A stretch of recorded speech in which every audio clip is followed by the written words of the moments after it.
Hello and welcome to Bury Our Bones with Cinema, the podcast that lives, breathes and dies classic movies, not so classic movies and everything in between. Joining me once again is a man after my own heart, the incredible Mr. Gaz Evans. In today's episode, we take a detour into a violent love story with 1993's True Romance. So join us as we ask the king of rock and roll for some relationship advice, watch 3 kung fu movies with our true soulmate, and finally shoot a man in the dick. This podcast contains spoilers. So, I mean, the initial thing that I thought when I first watched this is that great Morgan Creek intro. Yeah, I love that Morgan Creek. It's one where as soon as I hear it, knowing nothing else about the movie we're watching, I go, oh, we're in for an all right movie here. There's something about it. And is this the film that when you see Morgan Creek, you're reminded of the most?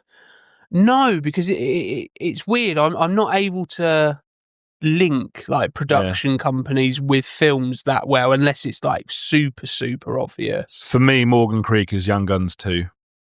Yeah. Also starring Christian Slater, funnily enough. I need to go and watch Young Guns and Young Guns 2 again. That is correct. Because it's been a long old time since I've watched those movies. But those aren't the movies that we're doing today. We are doing True Romance from 1993. Quentin Tarantino script, but directed by Tony Scott. So can you remember the first time you watched this movie? And if so, what were your first thoughts? Oh, gosh. Well, this was halcyon days for me because this was 93 and this was the year I started secondary school. And 93 through to 96, 97 was peak VHS era for me. So I'm 11 through to 14, 15, 16. So, and it was Tarantino era. He did change everything. He really, really did. Whether you like him or not, he really did. And True Romance and Reservoir Dogs and Pulp Fiction, they all came out in very quick succession because Reservoir Dogs took a long time to actually make it to video over here because of the controversy. So they're of a piece for me, these 3 films, even though this one's directed by Tony Scott. They all kind of hang together. And that's helped because, you know, apart from structural changes and a big change to the ending, this is still very much Tarantino's script. There's the links to different characters across the Tarantino universe and all that sort of stuff. But this just is, you know, I had those kind of like those phases, you know. So I had my Arnold Schwarzenegger phase in the 80s. I was only watching Arnold Schwarzenegger movies and, you know, horror movies. And then, you know, then the 90s became about Tarantino. So I had all of his posters on the wall and all that sort of stuff before it was retroactively trendy. And True Romance was one that I had on the wall as well. And I became fascinated with it. I am really big into kind of like, into shootouts. And I love the shootout at the end of this film. And I would pause it and figure out who shot who and, you know, all that sort of stuff. And it's interesting as well, this film, because it links to kind of films gone by, and it's a really interesting blueprint to see, because there have been examples, this and Natural Born Killers, the key ones, of what, and From Dusk Till Dawn, of course, what other directors can do with Tarantino scripts. It's interesting to see what results when you give this bombastic, action-led kind of Hollywood blockbuster director Tony Scott a film that is quite, well, from a very postmodern non-linear script, and see what happens. And what happens is it's straightened out and it's made into a linear kind of story, and it's given all the bombast that you'd associate with, you know, the shootouts in this are like the aerial attack sequences, the flying sequences in Top Gun. So yeah, it's interesting. Yeah. I mean, it's interesting that you've kind of said, you know, interesting what you can do with a Tarantino script in the hands of a different director. And I'm going to say something which I understand is quite controversial right now, but I've never really been a fan of Tarantino. Oh, okay. Like, objectively, I know his movies are great. Yeah. His scripts are, filled with pithy dialogue. They're always great scripts. I've just whenever it's been directed by Tarantino, there's always been something that I'm not quite able to connect with. Like, as I say, objectively, I know they're very good, but there's something where I'm just going, I can't quite fully get on board with it. And this is why I love True Romance so much, because it has all of the things of a Tarantino film that I would probably like, but with none of the bits that I wouldn't like. And you get Tony Scott in the helm, and it brings that heart to a movie that I don't think any other Tarantino movie in inverted commas has. Like, this is, obviously it's called True Romance, but at its very heart, it's a love story. Yeah, it's about those two central characters. It's about Alabama and Clarence, and yes, you've got all of the context and all of the the scene dressing, with the stealing of the drugs, the killing of the pimp, and all of those bits. But actually, strip it all back, it's about Clarence and Alabama. And I don't think if you'd have put this in the hands of Tarantino, that would have come across quite as much. I think Tony Scott has really been able to kind of hone in on those two characters and make it about them rather than amazing shootouts, which it has. But I feel like in the hands of Tarantino, it would have been more Pulp Fiction or Reservoir Dogs, where the action's very, very, very good, and that's kind of all I'm really kind of left with. So that's kind of why I love True Romance so much, and actually it's interesting because there's a lot on paper about this movie that I shouldn't really like, because I'm not a great fan of Christian Slater. Yeah, I'm not a great fan of Tarantino. It's in an era where I suppose it's a style of movie which usually doesn't quite appeal to me, in the sense of, it's the story's there, but it isn't like a very, as you say, in this context, it is linear, but it feels like, and when you read a little bit more about the film, it feels like it's been made linear from a script that wasn't linear. Well, that's interesting, because I have the Faber and Faber True Romance screenplay right now in front of me, and there's an intro from Tarantino, and he talks about, he says, quote, "Throughout True Romance, Clarence and Alabama keep running into all these people, and when they do, the movie becomes the story of the people that they meet. When they're with Clarence's father, I treat him as though the whole movie is going to be about him. When Vincenzo Cocchetti, the gangster that Christopher Walken plays, comes in, the whole movie could be about him. The same thing with Drexl, the Gary Oldman character. But particularly the father, you just figure he's going to play a central role. One of the things I don't like about comedy action films is comic villains. They're never a threat. They're usually just buffoonish. So it's interesting that this film, there are pauses, yeah? And I think that's what Tarantino is talking about here. There are these moments where the film just kind of takes a pause, and all of a sudden, like he says, even in the finished film, the film becomes about the people that they meet. Sometimes I would even suggest that Clarence and Alabama kind of almost become quite secondary, especially when they get to Hollywood. There's just as much about Elliot and what's his name? The head of the studio. Oh, what's wrong with me? Oh, Saul Rubinek plays him. God, what's wrong with me? And it's come from my head as well. But they kind of these more and more characters keep on getting introduced, and they're even more colourful. And it's arguable that perhaps Clarence becomes a little bit arsey towards the end and a little bit up himself, sort of thing. But Clarence is very much based on Tarantino himself. This was written when Tarantino was working, well, not in a comic book store like Clarence does, but in a video store.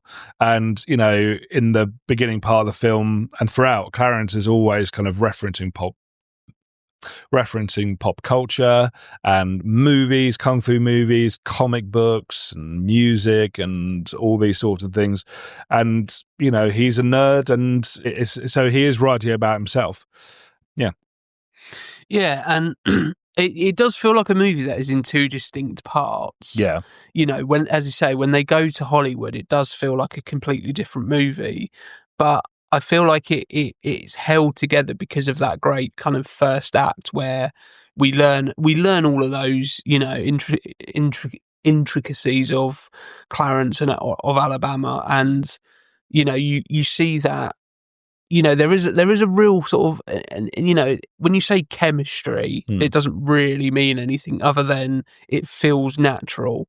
And when Alabama and Clarence, played by Patricia Arquette and Christian Slater, when they're in a scene together, it feels like they've known each other for a million years. Yeah. You know, there isn't that, you know, for finding each other out kind of phase that you would get when, you know, sometimes actors or characters meet for the first time. It just feels like they're really good old friends, which perhaps they were, I'm not sure. But it feels 100% natural. And because of that, I think that carries through, so that when it gets to that, you know, clearly distinct second act where, you know, it feels like a completely different movie, it still doesn't feel like a complete detour from everything that you've already seen. And I think with Tony Scott in the helm, I think Tony Scott is so underrated as a director. Oh yeah. I think it's so easy to not dismiss him, but it's so easy to kind of, he must I mean, he's so accomplished in his own right. Yeah. But having Ridley Scott as your brother is a bit like, it doesn't matter what I do because Ridley Scott's got Alien. Yeah, you know what I mean? And Blade Runner and all these kind of key films, you know, Thelma and Louise and that sort of stuff there. Well, hey, put it this way. I mean, I teach film studies A-level, and so far there have been two Ridley Scott films that have been studied for A-level that are on the specification. One of them is Blade Runner, and that's recently been replaced by Alien. There's never been anything by Tony Scott. You know, I mean, yeah, Ridley Scott kind of gets the headlines, but you think of action sequences and action cinema and action sounds of the 80s and 90s, and you're thinking Tony Scott. You really, really are. I mean, you know, bullets and gunfire don't sound like anything like Tony Scott. He's got him and Walter Hill and John Woo have got the best kind of gunfire sounds. Yeah. And just these really big booming kind of, I mean, well, I think the king of the bullet sounds in Red Heat, which was Walter Hill, like the biggest, most bombastic. But you do think of those key moments, and it is all Tony Scott. And I think Tony Scott is able to do epic action without, I feel like Michael Bay has always looked at Tony Scott and tried to do what Tony Scott does, and it always feels a bit too like a bit eye roll and a bit kind of like, okay, this is now too far fetched. Whereas Tony Scott is able to kind of delicately balance that. This is too much, and we look at the original Bad Boys, which is Michael Bay at his most restrained. That looks like it could have been directed by Tony Scott. Yeah, but Bad Boys 2. It doesn't at all. Yeah. You know, and, you know, the advent of CGI being kind of augmenting action scenes as well. Kind of Tony Scott was before all that, really. So that Michael Bay took it in a different direction and kind of, you know, packaged it and put it on a plastic lunchbox and turned it into Transformers and that sort of stuff. But yeah, I mean, you think Tony Scott and you're thinking Top Gun, you're thinking Crimson Tide, you're thinking The Last Boy Scout, you know, amazing stuff. And I know initially, at least, Tarantino was really happy that Tony Scott was directing this because Tarantino is such a big fan of Revenge, the Kevin Costner, Madeleine Stowe kind of crime thriller. Very kind of, it's got this real mournfulness, that film, and beautifully shot and everything like that. And, you know, we're watching the film on mute here, and we're 10, 15 minutes in, and it's got the Scott brothers, you know, things. We've got the fans, we've got the we got the smoke, we got the kind of high key blue lighting, we've got the blinds on the windows, and all that sort of stuff. All this kind of like smoky scuzziness, and it just doesn't look like anything else.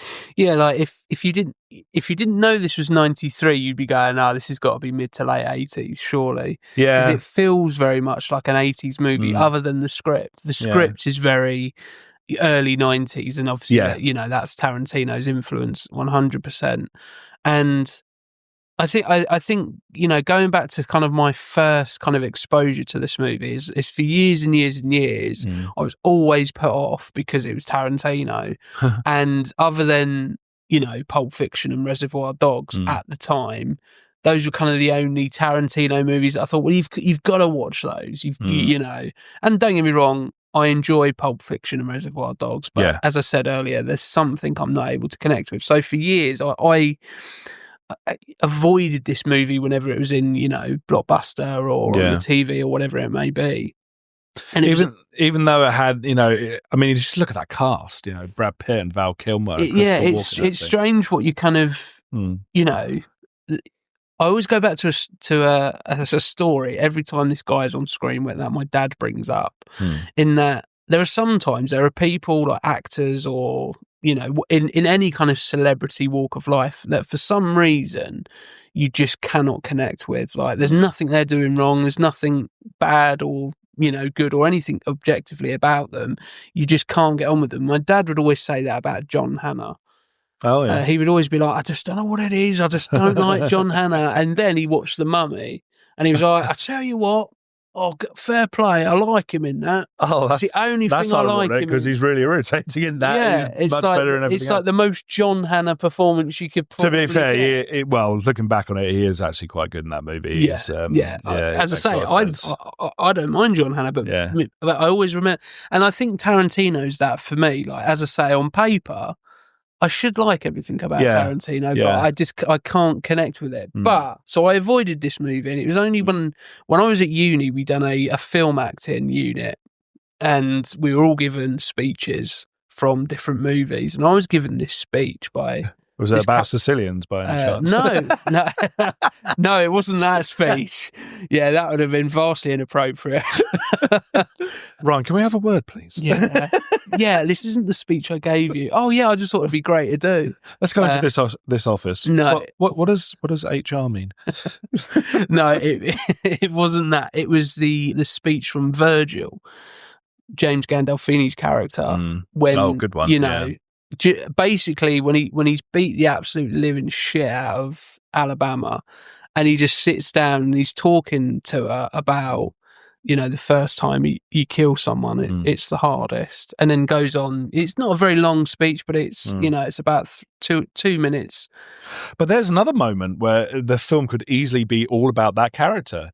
You can imagine that there's a whole other film spinning off from these characters. It feels like if this film was made today, you would get 3 or 4 different, series based on the characters in here, So I was given that speech, and we were specifically told, don't go and watch the movies that they're from. In fact, I don't think he even told us what movies they're from. I think there was a point where we had to kind of like guess what they were from. Yeah.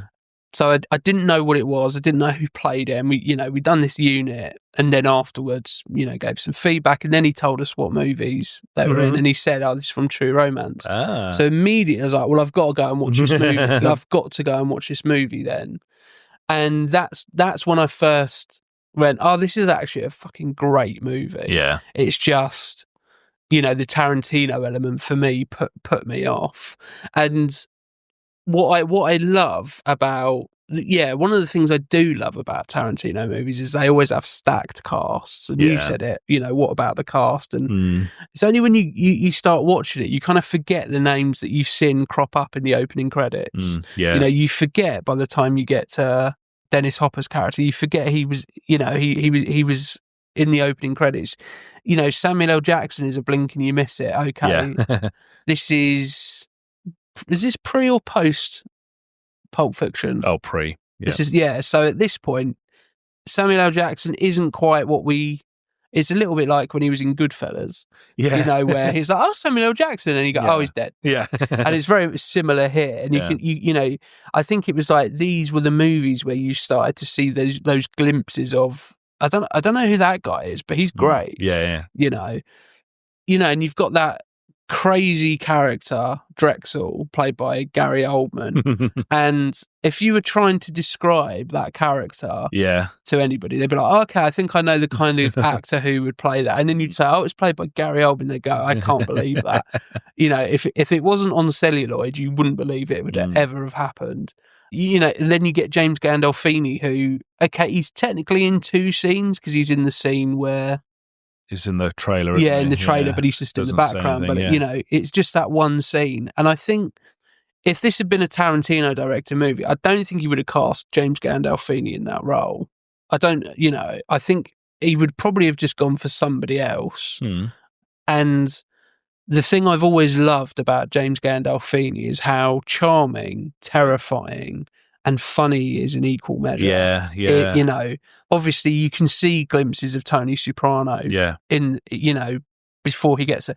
Another great Tony Scott movie, Crimson Tide, he's in that. Yes. And there's a great story about he kind of got a little bit too handsy with Denzel Washington in a bit of improv. And Denzel Washington apparently walked off set. And James Gandolfini was like, I'm really, really sorry. It's just, that's kind of, I think it was the scene where they're talking about, I can't actually remember what they're talking about now, but there's a scene where Denzel Washington's character is sitting opposite James Gandolfini's character and they're talking about something, and then it gets a bit, you know, confrontational. And I think in the spirit of, you know, playing around with stuff, James Gandolfini leaped across and grabbed Washington, and I think Washington stormed off set a little bit melodramatically, and then you know, James Gandolfini, all the stories you hear about James Gandolfini was how much of a nice guy he is. Immediately he was like, I'm really, really sorry. It wasn't, you know, it's that kind of thing.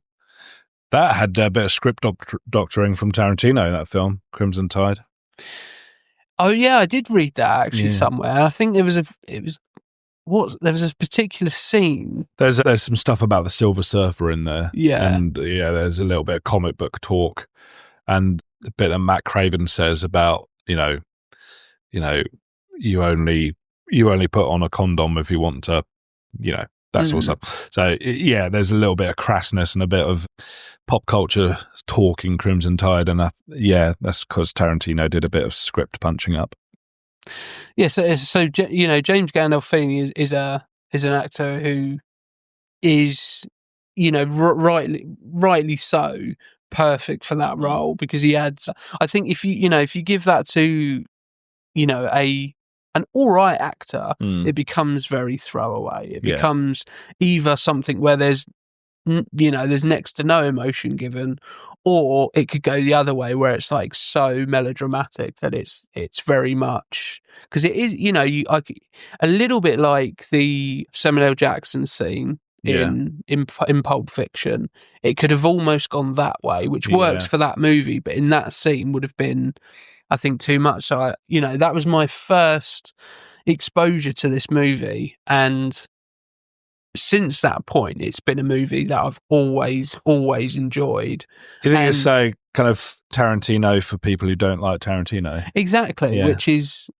Which I realise it's probably one of the worst things you can say sitting next to somebody who's obviously a massive Tarantino No, fan. I completely understand, and I love this film, but I've got as much affection for Reservoir Dogs and Pulp Fiction as well.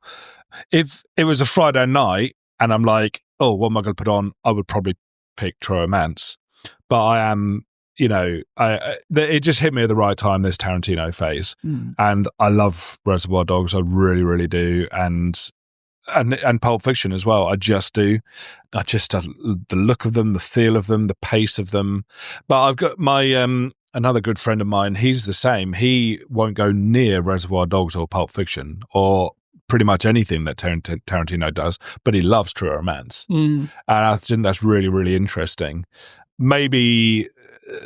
Tony Scott directed this takes away a bit of the glibness and the kind of show-offiness of Tarantino, perhaps, and his tricksiness. It feels understated. It doesn't. You know, which sounds crazy. Yeah. When you realise that shootout at the end. Yes. To call this movie understated, because it is, you know, it's very brash and in your face, but it's not to the point where it's that delicate fine line between it being too much and not enough. And you know, Tony Scott is great at balancing that. And back on the Tarantino thing, it's quite interesting. So one of the first episodes we done for this podcast, me and Jim, was Kill Bill. And I'd seen clips of it, but I'd never watched it in full up until doing that episode. And we never released it because it's just 2 hours of me saying I just cannot get on board with this movie, and Jim going, "You're so wrong. You're so wrong." I think it was just one of those things where you naturally gravitate towards certain actors or directors or writers more so than others. And objectively, I know Tarantino is a great writer, and you can't, if you didn't know anything about this movie, you'd watch it and go, "This has got to be a Tarantino script, surely." Because it is so distinctive. The dialogue is so, and it's such a. I do find when something is so individual, it's so hard to put your finger on why it is. You know, like I think there are so many kind of Tarantino-esque knockoff movies where they try to do the same thing with the dialogue and in the script, and it just doesn't land at all. Well, like I say, this was the era for Tarantino, and I can still remember, you know, my VHS shelves and the VHS shelves of my friends, and and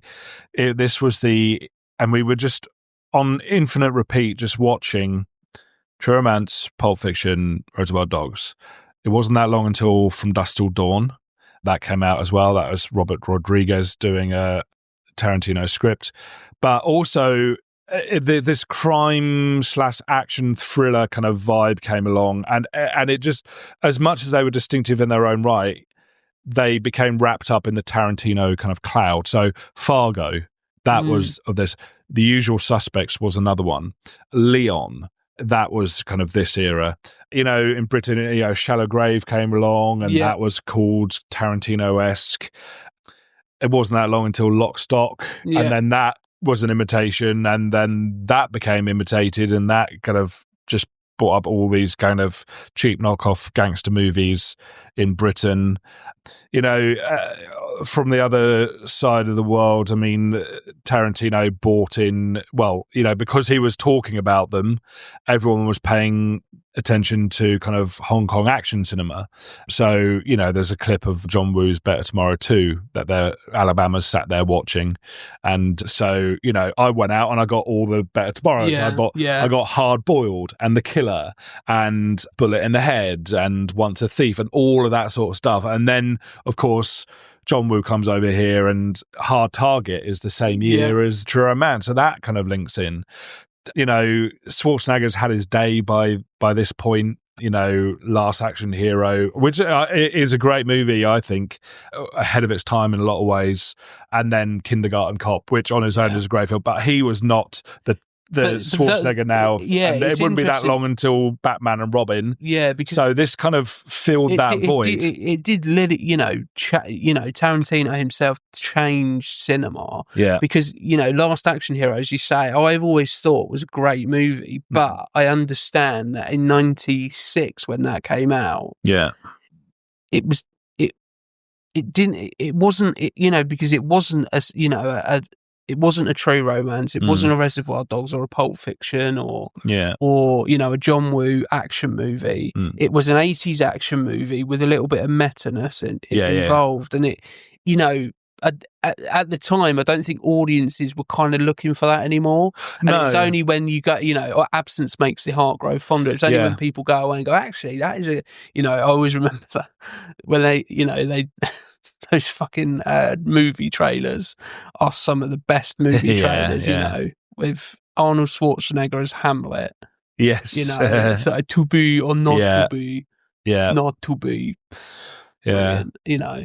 Well, Scream was about to do the same thing with horror movies, wasn't it? And don't forget, I mean, 1995, only a couple of years after this, you know, Seven and Heat. Yeah. You know, so we're moving into the era of action movies with heroes which are deeply fallible, heroes who are not built like Sylvester Stallone. Yeah. They were beginning to, well, actually, kind of, Sylvester Stallone had a much better 90s than Schwarzenegger did. Yeah, absolutely. But I think he recognised that where the shift needed to happen a little bit more than. Yeah. I mean, it's weird to say that Stallone had a better 90s than Schwarzenegger when Schwarzenegger was in Terminator 2. Well, I mean, look at Demolition Man and Cliffhanger. Yeah. You know, really good directors or really good scripts, and you know, he was a bit more savvy about it. They were slightly different from what had came before for both of those actors, and it's. Yeah.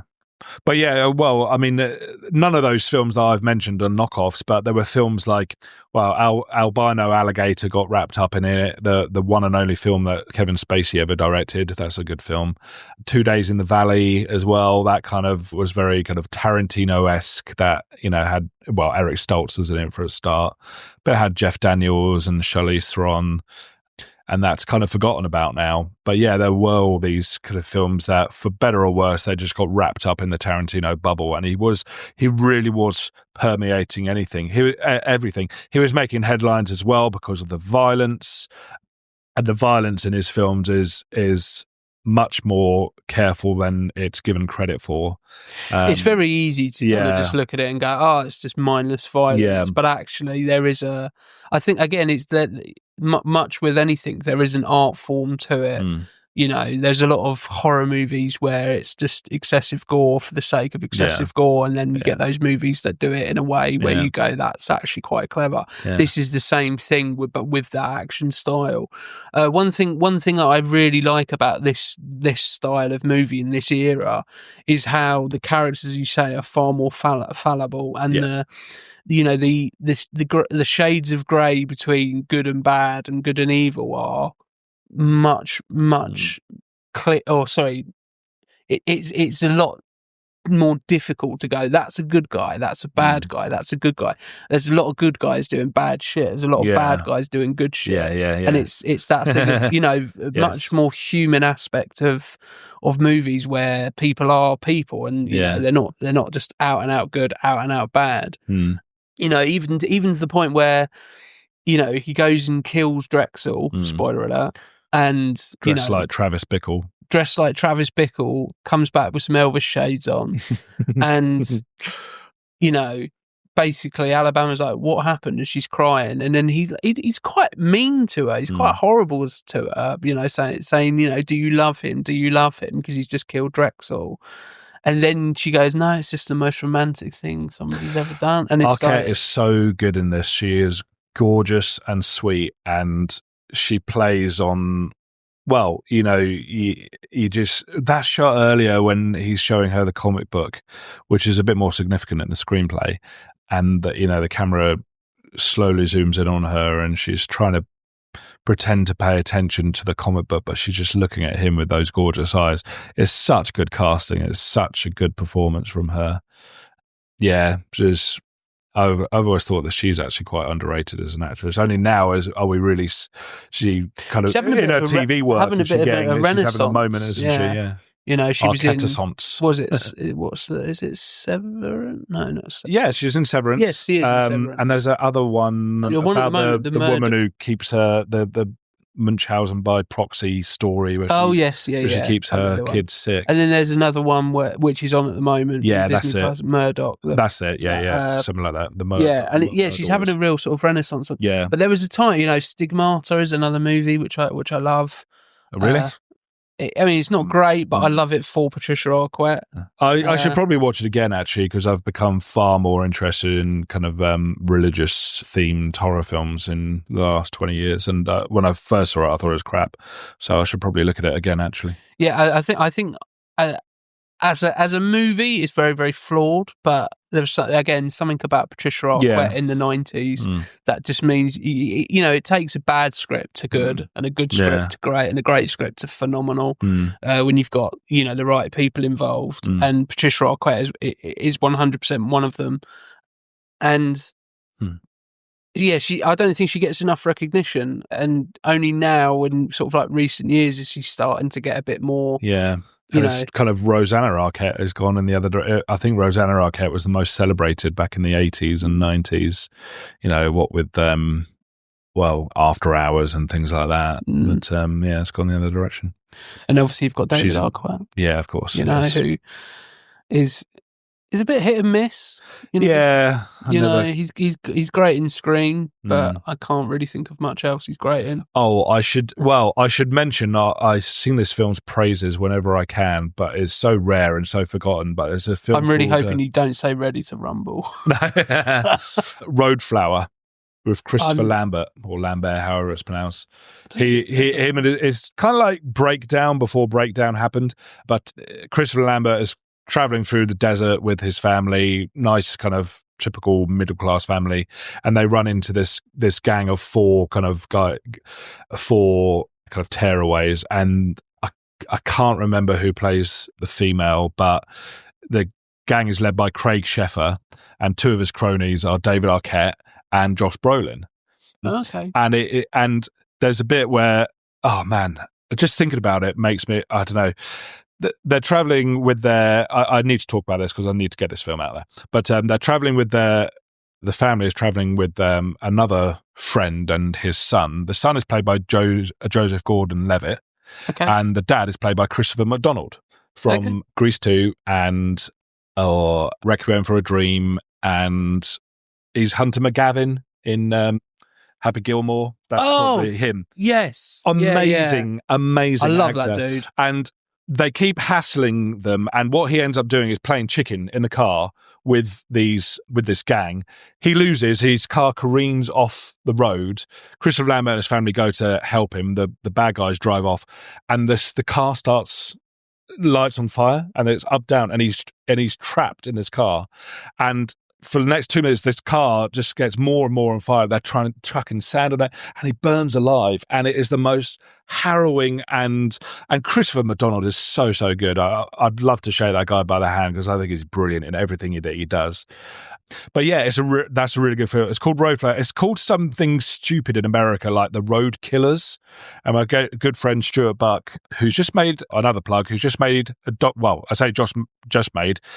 He's been making a documentary for about 10 years now about The Keep, and it's finally been included on a new version of The Keep that's just been released. And so this is the big feature-length extra. So get that if you can. It's out in Australia especially, but you can find it. And yeah, but it's called The Road Killers, I think, in America. But here it's called Road Flower, and it's a great little film. If you can find, I've only got it from like Holland or something stupid like that. Stuart got it for me. But yeah, sorry. Yeah, I'm gonna check that out. Yeah, because that sounds. And you need to check out awesome. Repossessed. Remember, and after Repossessed, our Exorcist. Yes, it's sitting in my basket. I keep watching clips on from eBay. it recently. Yeah, it's sitting in my basket. Yeah, get it while you can before it disappears forever. Let's get that and stick that on. And this is why I love having you on the podcast, because you mention movies that some of which I've not heard of before. And I just finally got The Blob on 4K as well, and for my birthday, so we'll have to watch that together as well. Did that come up in? I saw that your top 10 or best ever. So as we record that has just released today. It didn't come up. It would have done if I'd shown it. I think the thing with that episode is that I didn't want it to be this is the top 10 ever. Oh, it's not right. I haven't heard it yet, but it's just dropped on my it's why we called it 10 of the best. So it's 10, right. 10 good examples of great stuff. And there's with those things you can do multiple episodes and pick 10 more. So, but yeah, the Blob is one that is on my watch list as well. But back to True Romance. So, the reason we're here. So I'm quite surprised that this only had a $12.5 million budget. What? Sorry, the movie had a $12.5 million production budget, which is crazy considering the star power alone. Yes, perhaps a lot of the star power is after this movie. Not all of it, but a lot of it. Samuel L. Jackson, for example, is a name that after this sort of skyrocketed. Gary Oldman was there, but he wasn't quite where he would be sort of 10 years later. So, Pat, but even so, the amount of names that you go, it's got him in it. Oh, it's got him in it. Oh, it's got her in it. Is astounding that it was made on $12.5 million. Well, I need to look into it a bit further, but I wonder if because of the reason being that, here's Dick Ritchie, Michael Rappaport, and again, all of a sudden it's like it's a movie about an up and coming actor in LA, and I fucking love his audition for whatever movie that is. I want that film to be made. I want to see him in that movie because, like, the fact that when she says, "Oh, thank you very much, you're a terrific actor," and his smile is so genuine, like you can't understand that she's taking the piss. She's in Friends. She is 2 or 3 times, isn't she? She's in lots. She's in 2.5 Men as well. She plays the cleaner. But yeah, she's in Friends. She's in Erin Brockovich. Yeah, she's an actress who I never know her. You get those actors and actresses who they're in lots of things. You recognise them, but you can never quite remember their name. And she's one for me. Christopher McDonald is another one. Yeah, as soon as she says that, I recognise the name, and then as soon as Hunter McGavin, I was like, McGavin. I was like, oh yes, I know the guy. Yeah, so $12.5 million budget. It made just over $4 million back in its opening weekend. Domestically, it didn't actually make a profit. It only made $12.2 million domestically. That stuns me. That really does. I don't know. And I wonder if it was because Reservoir Dogs was 92, this was 93, and then Pulp Fiction was 94. Yeah. So I wonder how much was Tarantino oversaturation, or a little bit, or even. Well, I don't know what things were out there. 93. I mean, I don't know. Are people going to watch Cliffhanger? Maybe, I don't know. Yeah, probably there is probably an element of that overhang of that 80s style action movie. Yeah, and you see a movie like this, perhaps Reservoir Dogs, I'd have to look into whether that was financially successful or as successful as you'd think. Yeah. Whether or not it was a case of not quite knowing what you're getting in for. Well, I think Reservoir Dogs managed to make a bit of money because in Britain, at least, they kept on showing it in midnight screenings. Right. And kind of ticked along quite nicely because they wouldn't release it on video because they thought it was too violent. So while it was still allowed to be in cinemas, they just kind of kept it ticking along in midnight showings. Which is crazy to think that Reservoir Dogs is too violent. Well, I mean, I understand saying that from a 2025 head and all the movies that have come after it, but even before it, it's the tone of it. I mean, people get shot in Reservoir, but it is that very famous sequence with Mr. Blonde cutting off the ear of but it is cleverer than that. I mean, just as he starts slicing off the cop's ear, the camera actually pans to the left into a blank space, kind of simulating what the audience is likely to be doing, kind of looking away. So you never actually see that act, you just see the aftermath of it. But it is very intense. That's even now, I mean, I watched it recently, and even now, that scene with Marvin Nash, and he gets bound, covered in petrol, talking about "don't burn me up because I got my kids." It's so intense, and it's all done in kind of one shot. And the playfulness of the "Stuck in the Middle with You" song, and it's not so much what you see, but what you think you're about to see, and what you think you've seen. There is a little, and the intent, and the just kind of it really is impressive. And that scene, obviously, with the one shot, it is very very similar to, or not in some ways, to Funny Games. Yes, that kind of that is quite notorious for just holding a shot. Yeah, and confronting the audience with the violence and reversing it on the audience and say, look at what you're watching. I think Tarantino kind of has his cake and eats it a bit more than Michael Haneke does with things like The White Ribbon and Funny Games, especially. But yeah, I mean, that bit in Funny Games where one of the bad guys gets shot and his accomplice actually picks up a remote and rewinds the film that we're watching and then changes what happens. That was really, really, really postmodern, really kind of that's where it's at. And that wasn't as successful. Well, it wouldn't have been as a kind of Austrian film, but that perhaps does it a bit better than Tarantino can sometimes do it. Tarantino is quite blasé about violence. He says, it's an aesthetic thing. I mean, some people don't like musicals. I don't like musicals. I can't bear watching people burst into song. But aesthetically, I like watching violence. It's just a thing to see how it's done and see what directors do with it. But yeah, it has kind of, to this day... Well, he walked out on that interview with Krishnaguru Murphy, didn't he, on Channel 4? He's not the first guy or the last guy.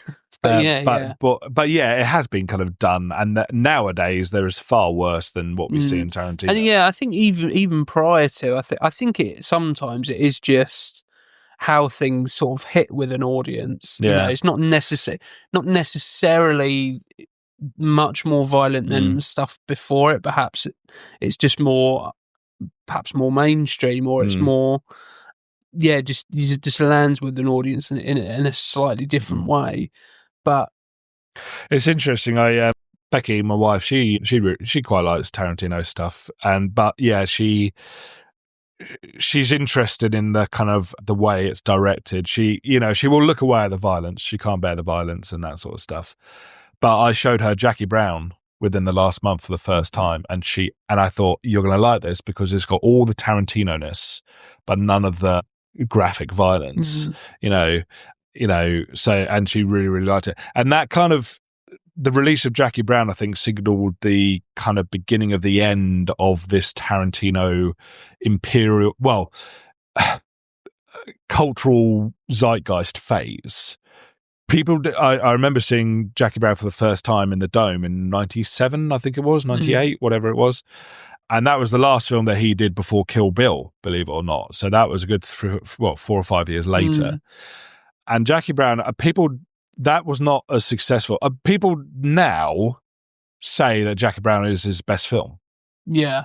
And because it was so misunderstood at the time, people were expecting another Pulp Fiction, and I think, or another Reservoir Dogs, and that's not what they got. That's probably what started to happen by the time sort of Pulp Fiction was out, is that people were expecting, a lot of people probably would have gone to those movies just to see the violence, just to see how great, let's see that, it's going to be violent, rather than actually sitting down and going, okay, what is this movie about? Yes. And obviously Jackie Brown is a departure from that, where as you say, it is like the perfect movie for Becky, isn't it? Where it's got all the Tarantino-ness with none of the violence. But it's interesting that ever since Jackie Brown, all he's really done is genre pastiches with really heightened comic book violence.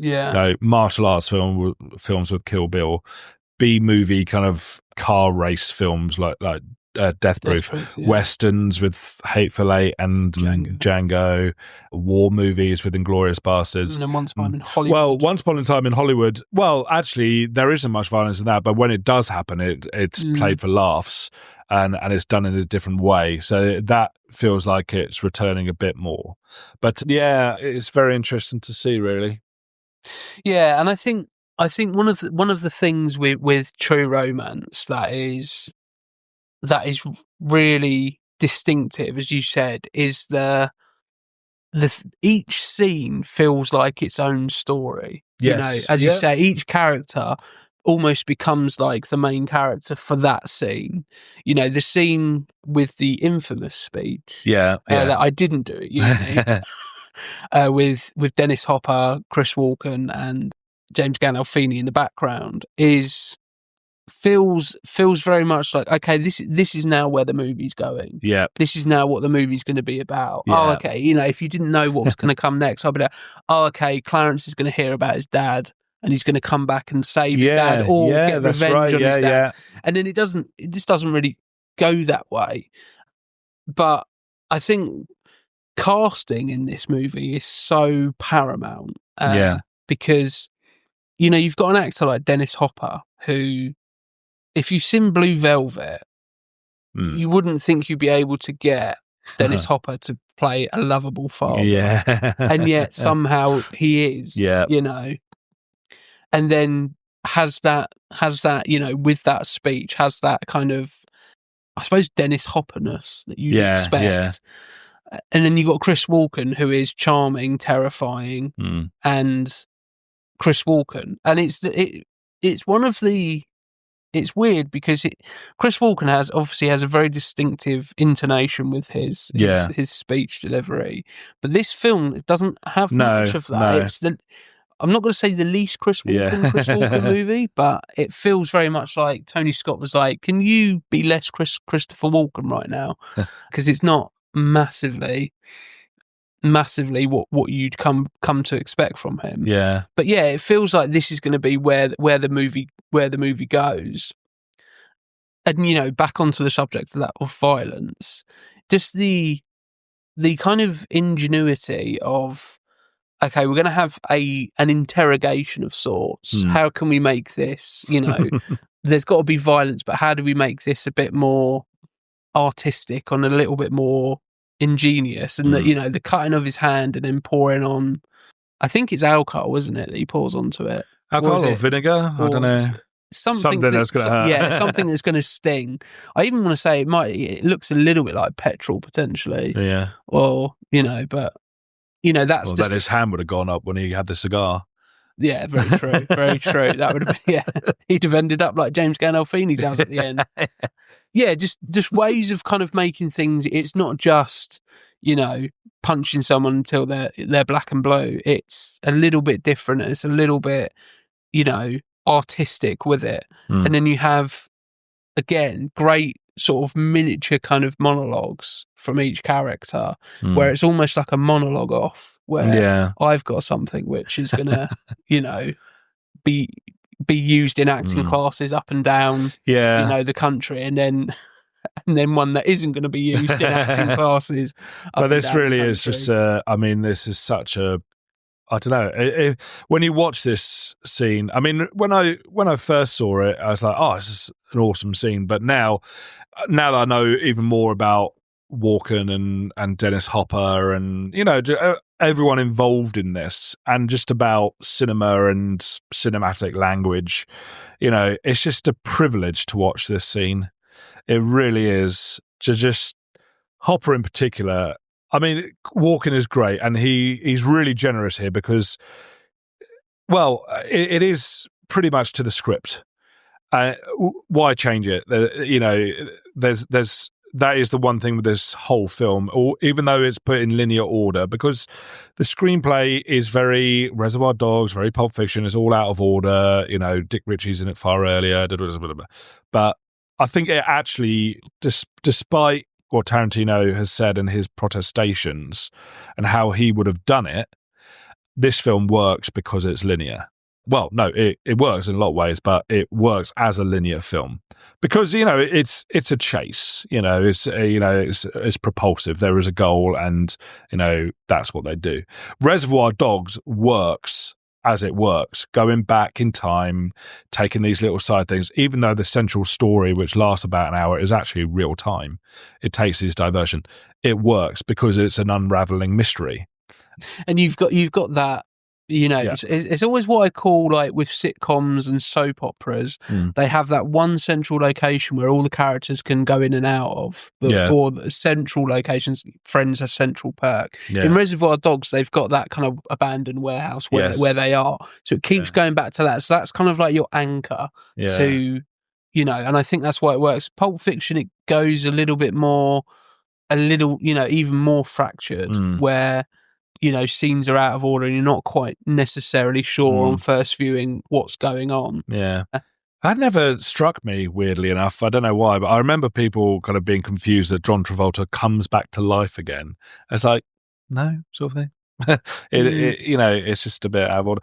Pulp Fiction used to be something that was on the specification. I taught it for film studies, but they took it off because it was under the experimental film unit, and there wasn't actually. But at this point in time, it's not actually much to say about it. It's not that kind of drastically unusual anymore, because it's not unusual to do fractured narratives anymore.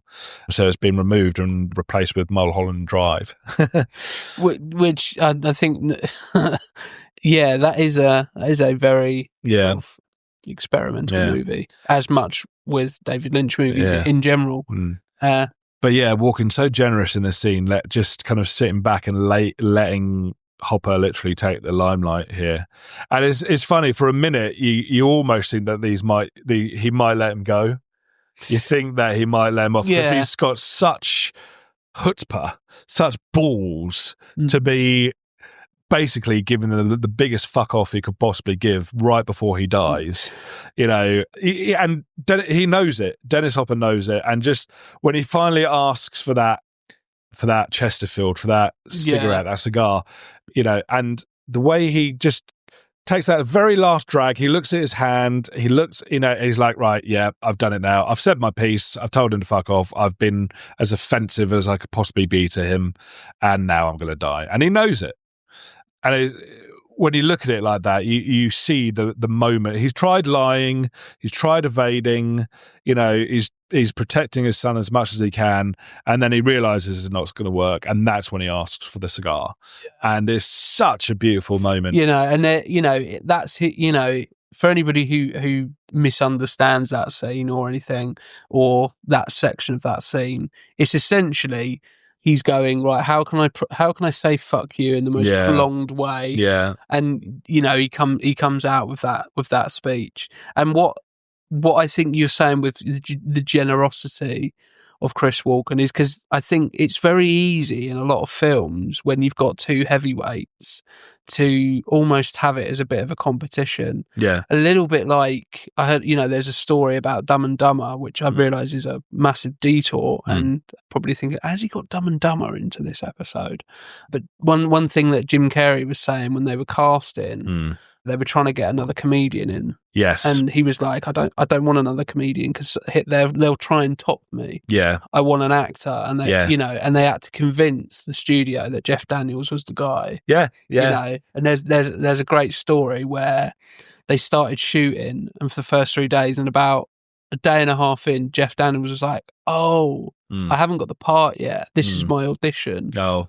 And then he comes in on the Monday morning, and Jim Carrey says, keep doing what you're doing. The studio loves you. And it's that thing of like, it's very easy when you've got big heavyweight actors to have that moment where it's like, okay, we're putting them in the same scene, and almost like a real life Heat scenario. We've got Pacino and De Niro. It's very easy for them to go, okay, well, he's doing this with his part of the script. Well, I need to bring what I'm bringing something to the script. And actually, it takes a very intelligent actor and egoless actor to go, okay, well, if he's doing that and that's what's needed for the scene, then I don't need to be I don't need to be, Another example of that, again, a really massive detour, but with Only Fools and Horses, the sitcom, Nicholas Lyndhurst, when he saw David Jason playing Del Boy, he was like, okay, well, he's always doing something. Yeah. He's always, making a bit of bread and butter. He's always getting a drink. He's going to get a cigar, and he's walking around. If I do that as well, it's too much, which is why in pretty much every scene, Rodney is usually just sitting down because it's okay. If we have two people doing that, audience won't know where to look. Well, this is what's wrong with Batman Forever. Jim Carrey, he's great as the Riddler. He's doing what he's supposed to be doing as Riddler, but Tommy Lee Jones or Joel Schumacher, whoever, have tried to make him Two-Face do the same thing. And they cancel each other out. Well, no, they don't cancel each other out. Jim Carrey wins that film. Yeah. But if nothing else, because Tommy Lee Jones basically was... Didn't like him at all, did he? Yeah, I think he actually says... Jim Carrey says he was speaking to him, and I think... I cannot condone your buffoonery. Yeah, that's it. I cannot condone your buffoonery. Yeah. And I think that's, not that if Tommy Lee Jones was in this, it would be that. But I think that's an example of what I was saying of the opposite way. Yeah. Where the ego of the actor isn't able to be put aside and go, this is what's needed for the scene. This is actually better for the overall movie. Yeah. Whether you dislike or like the other person opposite you, what's needed for the scene. And actually, Chris Walken could have come into that and could have done, a proper... a proper Chris Walken expected performance, and almost try and top what Dennis Hopper's doing. But actually, it's like, no, actually, I just need to sit back, let that let that charisma come through in that speech, and then go from there. I'd love to have seen the B-roll footage, for that, and them two just kind of figuring it out. I'd love to have seen. I am kind of fascinated by how these kind of legendary actors kind of interact with each other on set, that sort of thing. I'd love to see that sort of thing. It is slightly cheapened, that scene, I find, by the fact that one of the goons just after all that just happens to find the address on the fridge, and I think that's supposed to be played for a big laugh, but I never kind of thought about it. I was so kind of overwhelmed by what had just gone that I was probably reaching for a Coke or kind of just readjusting in my seat when that moment happens. It does feel like one of those moments where, and I'm not saying this is the case, but it's almost like they hadn't figured out how they're going to get to where Clarence and Alabama are. How are they going to find them? Because he doesn't give them any information. Yeah. So how do they find them? And they went, let's just do that for now. Yeah. And it was a placeholder for something better, and then something better never came along. That's what it always kind of feels like. I also think as well it's slightly cheapened by one of the heavies in the background. Yeah, explaining it. Yeah. And it's like, we get it. If you didn't get that, then I don't think this movie is really for you. I think as one thing that's really interesting with that scene, obviously we keep mentioning the infamous speech, but it takes another intelligent actor to have that, because it is, watching it, for me, I'm watching it and I'm going, this is, the N-word is used about 25 times in that speech, and it's a little bit uncomfortable. It's a little bit cringeworthy. But it takes an intelligent actor like Dennis Hopper to kind of understand that he's actually not saying the words that he's saying. That's not what he's saying. He knows that, this will be something that will deeply offend this person. Yeah, he's not saying it because he believes it. He's saying it because they believe it. Yeah, and I think, in lesser hands, that could very easily have just been an even more controversial speech. Yeah. Yeah, nobody else, well, certainly no kind of white writers or directors were daring to do that sort of thing. There was casual kind of racism and casual use of the N-word in a lot of 80s Hollywood movies. And that's pretty much what it was, kind of just standard unimaginative kind of racist name calling. But here it's given. One that stuck out to me recently was 48 Hours. I watched that back. And and it's like, whoa, okay, I wasn't quite ready for this. Yeah, like, I think I put that. I think me and Hannah done this thing for a while where I've got a lot of movies and we always go, what should we watch? Yeah, and we just done it on a randomizer app. So I just put all the movies I've got into that, and we just randomised it, and whatever comes up, we just watch. Jeez. I think you can veto like 3. Yeah. Eat 3 each, i.e., I've just watched that recently, or whatever it may be. And one that came up was 48 Hours. And I was like, that'd be fine, because, Eddie Murphy's, he's funny. So it's not just out and out action. Hannah will like it a little bit because it's funny. And within a couple of minutes, we're both looking at each other going, wow, okay, I forgot about this kind of racial undertone to the characters' relationship there. But yeah, Tarantino's always kind of just faced that head on. Like, I think that there is that criticism with Tarantino scripts that, perhaps it's used too much. Perhaps it's there. Yeah, well, Spike Lee certainly had something to say about that with Jackie Brown in particular.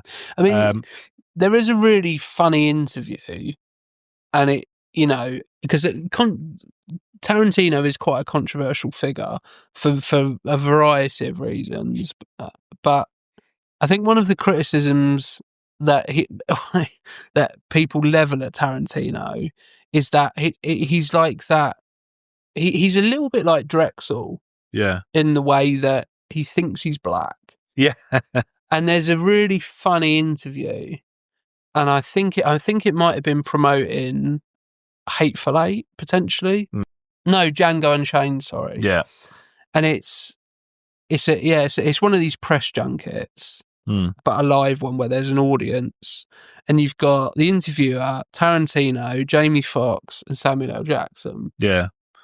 And it's like they start the interview and Tarantino's just Tarantino, as you'd expect. And then they start speaking about, I think, the kind of like the racial elements of the script. And it's like he turns a switch and he like suddenly realizes, oh, I should now start speaking like how I think a black guy speaks. And it's like you just see Samuel L. Jackson like sort of sitting there almost thinking like, what the fuck am I doing? And the same with Jamie Foxx. It's such a weird... Yeah. And I think that's one of the criticisms that are leveled at Tarantino. And I think with a, you know, a script like this, with a speech like that, it's very easy to level those criticisms out there because it is a little bit, it's a bit of a difficult watch if you're not kind of used to this type of movie. Yeah, I mean, if you're not thinking or discerning, about it, then it's on the surface, you're going to come to that conclusion. I mean, Tarantino has justified it in that, well, whether it can be justified or not, I don't know, but he's justified it in, where he grew up. He basically grew up in a black community. And all of his friends and some kind of extended family members, and and he grew up watching blaxploitation cinema, and he is immersed. He's immersed in African American culture and music and film and and in real life and on screen, and. Yeah, I mean, I find it more, I don't find it uncomfortable in True Romance, but I do find it's a little bit more difficult to take in Reservoir Dogs when it's, they're talking about, when Chris Penn as Nice Guy Day talks about how Mr. Blonde has come out of prison talking like, like a, you know what I mean, because he's been exposed to kind of so many black people in prison, and that is quite a bit ickier. The way you might kind of find a way through that is that these are gangsters, these are criminals, these are not nice people in the slightest. Yeah, it's not Mary Jane at the bakery, and they are racist people, although equally, you could argue that these characters are glorified, but none of them none of them get away with it. None of them kind of, and equally, I mean, I don't know. I guess, for the time in which Django Unchained was made, I mean, of course, I mean, it's during the time of slavery, so these phrases are going to be around. So yeah, there are ways in which you can understand through context and discernment, and understanding perhaps biographically and culturally and cinematically where Tarantino is coming from, that you can sit with it well if you want to, or there's a far more surface level, I'm in 2025, I'm watching a film from 1993, how dare he use these words, and which is perhaps doesn't really get us anywhere, or is, okay, there we go. So, I don't know, but look, I don't know, when I watch these films, it's not the reason I watch it, it's not language I condone, it's not language I use, and, I can sit quite comfortably with it. And I'm sure there are plenty of other people who can't. But, there we go. There are definitely films that use it in worse ways. Yeah. Not as skillfully. Yes. Yeah. So, but changing the direction of the conversation ever so slightly. So I'll just go through the crew of the movie. So obviously we've mentioned Tony Scott, who directed the movie, and people who may have seen other Tony Scott movies such as Top Gun. Great movie. Crimson Tide, which we've mentioned again, great movie. Man on Fire, which I watched again recently, which is a great movie. Mm-hmm. Deja Vu, another great Tony Scott movie. I mean, Tony Scott, just he gives me a fuzzy feeling when I see directed by Tony Scott. Yeah. Obviously the script's written by Quentin Tarantino. If you hadn't guessed already, considering we've spoken quite a lot about him, there's some uncredited rewrites from Roger Avery. Yep. They're produced by Samuel Hadida, Steve Perry and Bill Unger, and they'd worked on things like The Ninth Gate.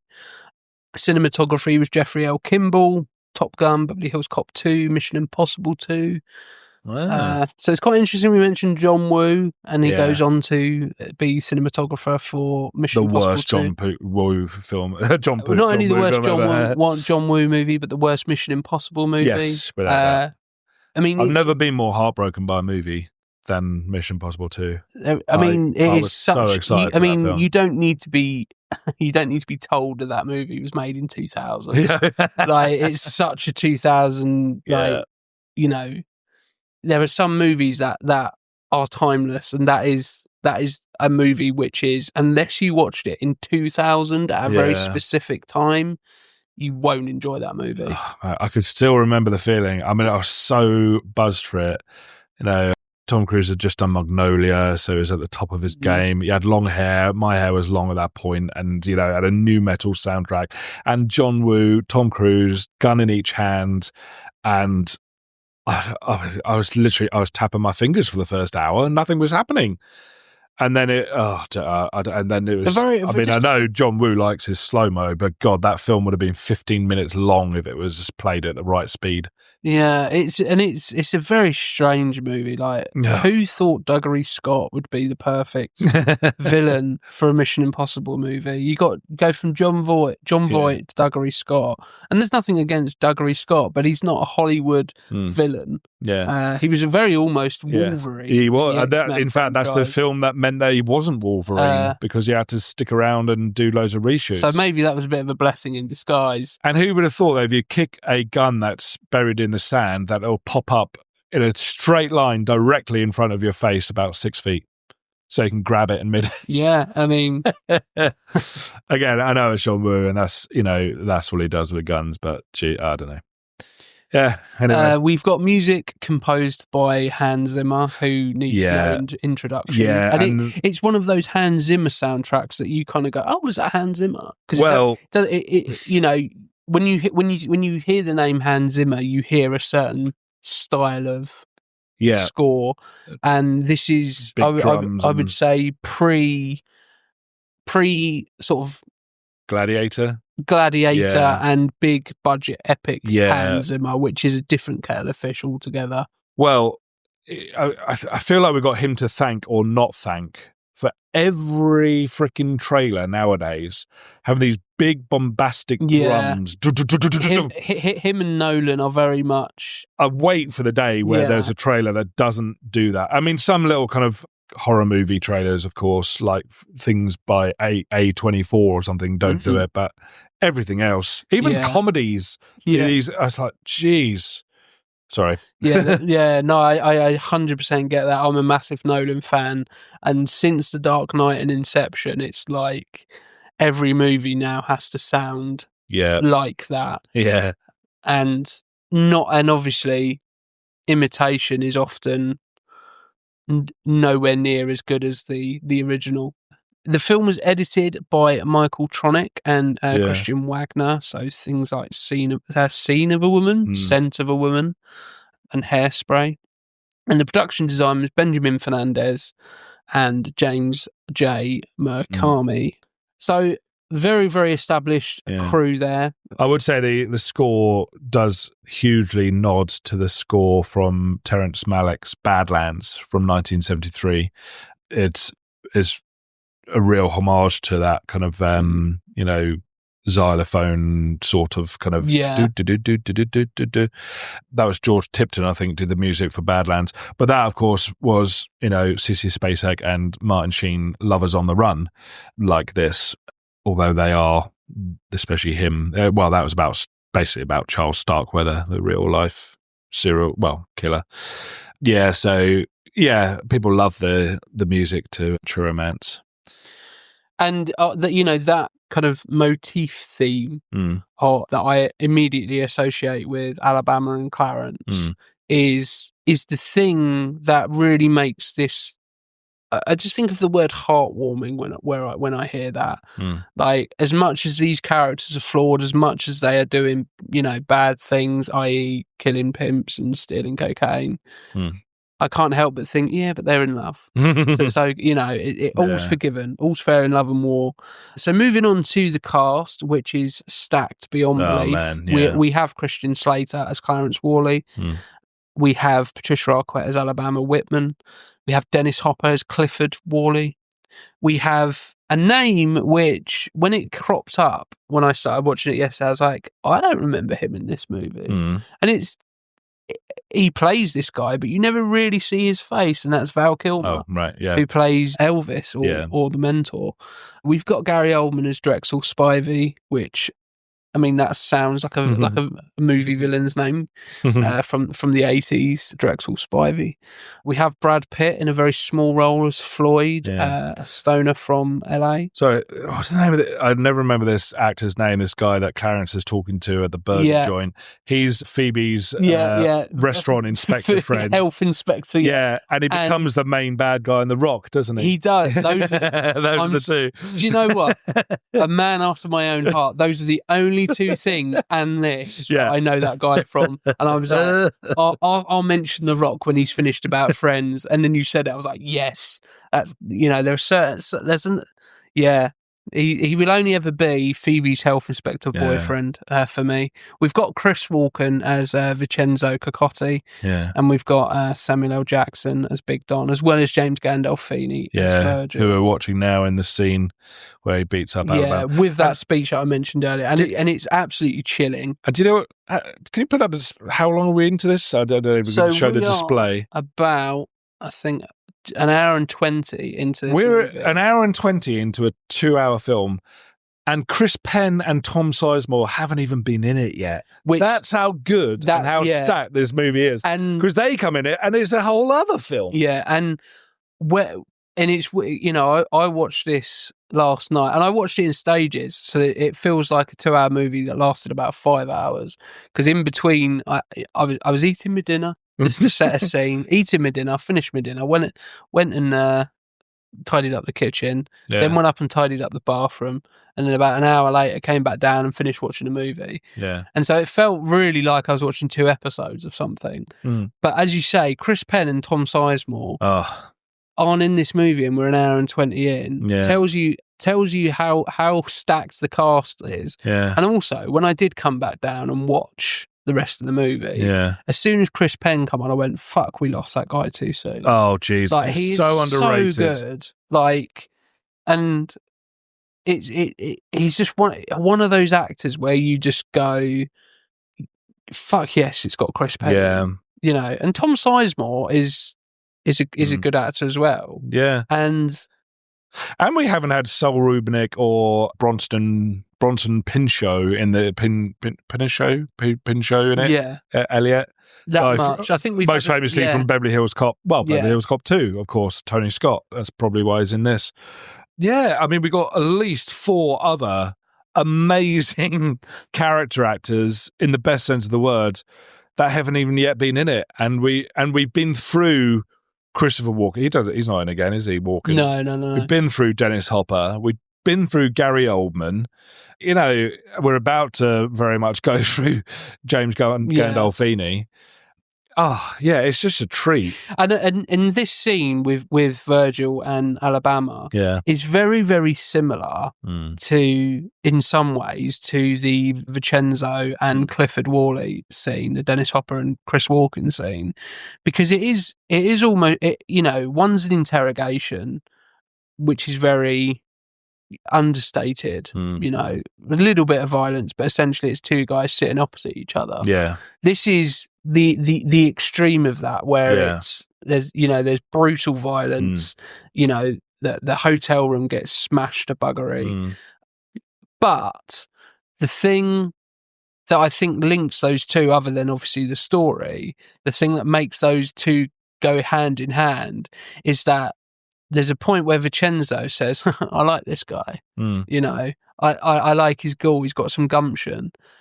And then there's multiple times where James Gandolfini says, "You've got a lot of heart, kid." Yeah. You know, there's a level of respect. Yeah. That they have. They go, okay. Again, you think this girl can there's take a way a punch. out of this, I'm beating the fuck out of this girl, and she, I'm about to ask her the question again. She gives me the finger. Yeah. And then she starts to fight back, and he goes, he has that. I tell you what, I'll give you a free shot. Yeah. But the thing I love about that speech, to go back to that, is there is a thing that James Gandolfini does, and he also does it in the opening episode of The Sopranos, where he says a line and then there's a glazed look into the distance look that he has, and it's the line where he says, "Now I do it just to see their expression change," which is a fucking chilling line. Yeah. Anyway, and there's in the first episode of The Sopranos, there's a really good.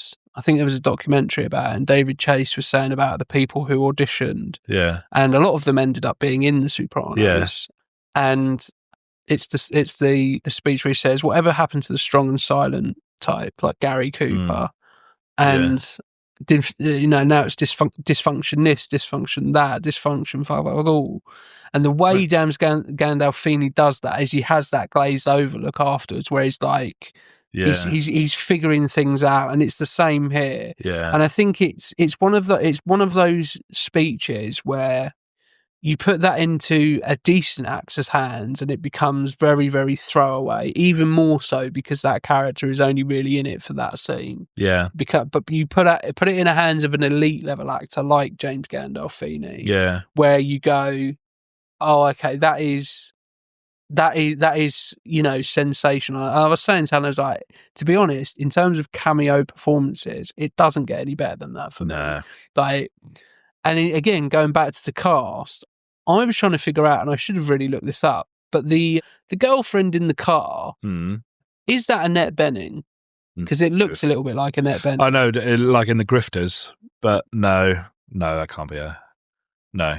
I probably should have looked that up, because it definitely at certain points looks like Annette Bening. Yeah. And I love that scene as well, where he's like, "Please put this, hide this for me," and she's just like, "No, I don't want it. I don't want to do that." No. And then obviously that becomes the catalyst for essentially the lead up to the final scene. Yeah, where. And the thing I said when that bag of cocaine opened and went all over him, I said, "Well, there's no hiding that now, is there?" And we get Tom Sizemore and Chris Penn. Yeah.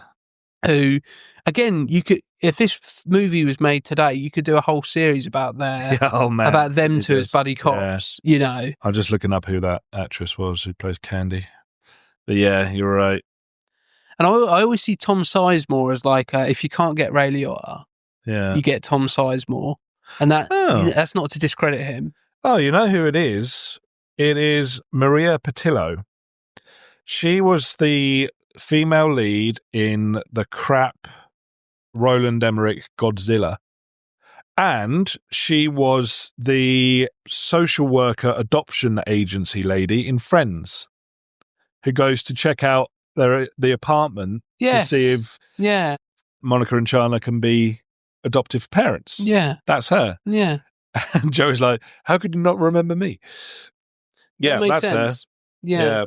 Yeah. Unfortunately, she didn't have a good deal with that Godzilla movie, and she's not really been in much since, if anything. We said it earlier with the casting agent who is in Friends and is in 2.5 Men.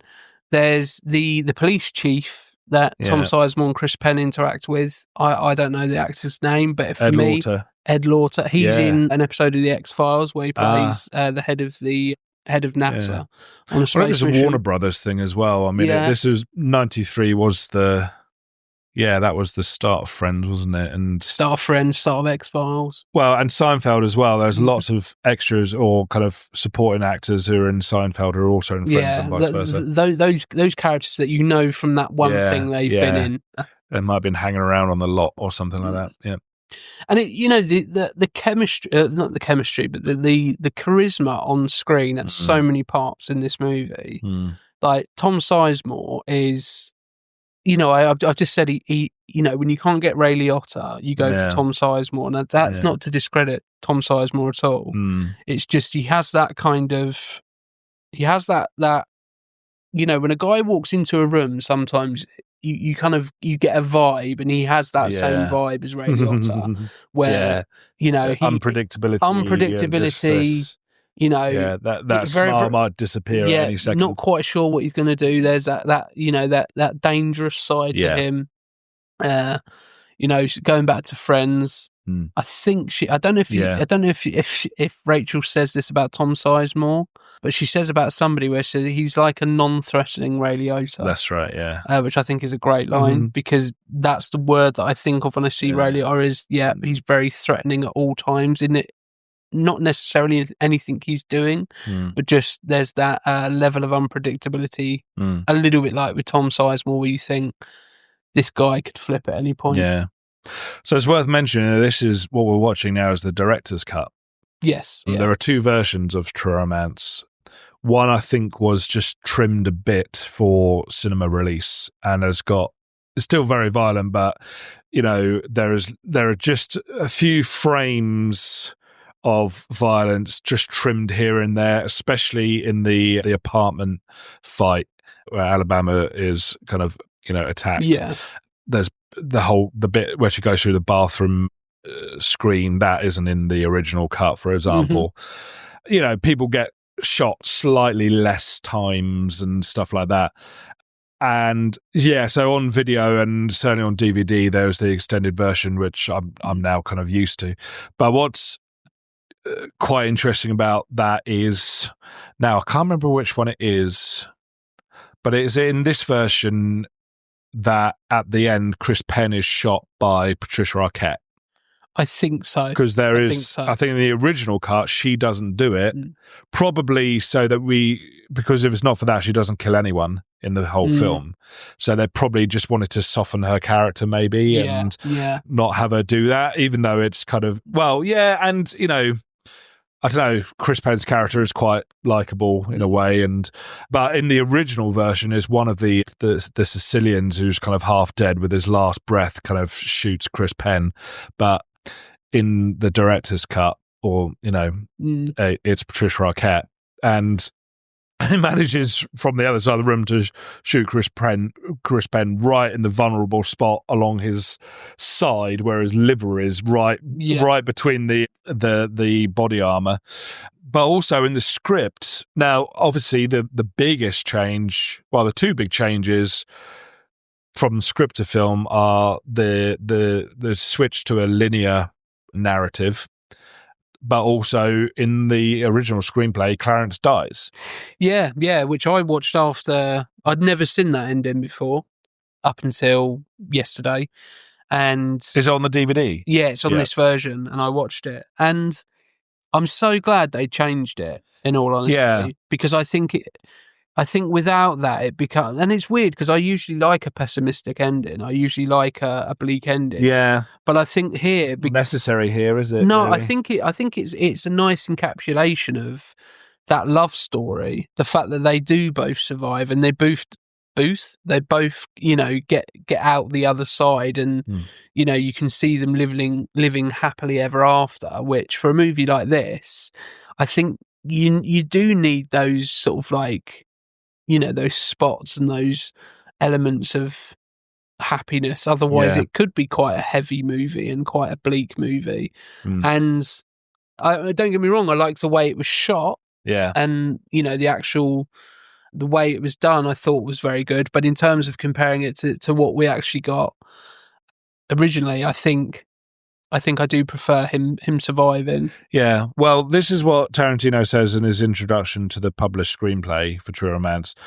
In my original script, Clarence gets killed. If I were to write a script and sell it now, I would make the provision that they wouldn't change anything. I can do that now. But at the time, I was selling True Romance to get the money to make Reservoir Dogs, and it never occurred to me that it would be changed. When I read the new ending in which Clarence survives, I felt that it worked. I just didn't think it was as good as an ending as mine. My ending has a symmetry with the whole piece. At first, I was really distraught about it. In fact, I was talking about taking my name off the film. I had a lot of faith in Tony Scott. I'm a big fan of his work, especially Revenge. But where I was coming from, you just couldn't change my ending. Anyway, we got together and we talked about it. And Tony said that he wanted to change the ending in particular, not for commercial reasons, but because he really liked these kids and he wanted to see them get away. He said, Quentin, I'm going to defer to you. I'm going to shoot both endings. Then I'm going to look at them. And then decide which one I want to go with.